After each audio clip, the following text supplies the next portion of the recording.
creak as though he had been a stone statue walking. On his second turn, he bent over his daughter, who was watching this encounter with the stupefied air of an antiquated lamb, and said to her with a smile that was almost calm, "A baron like this gentleman and a bourgeois like myself cannot remain under the same roof." And drawing himself up all at once, pallid, trembling, terrible, with his brow rendered more lofty by the terrible radiance of wrath, he extended his arm towards Marius and shouted to him, "Be off!" Marius left the house.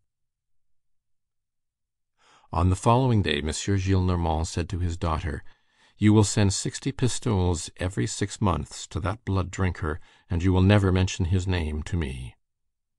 Having an immense reserve fund of wrath to get rid of, and not knowing what to do with it, he continued to address his daughter as you instead of thou for the next 3 months.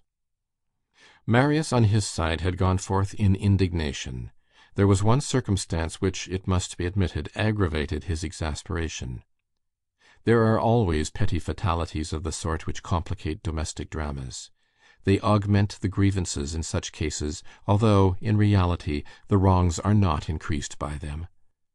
While carrying Marius' duds precipitately to his chamber, at his grandfather's command, Nicolette had inadvertently let fall, probably, on the attic staircase, which was dark, that medallion of black shagreen which contained the paper penned by the colonel.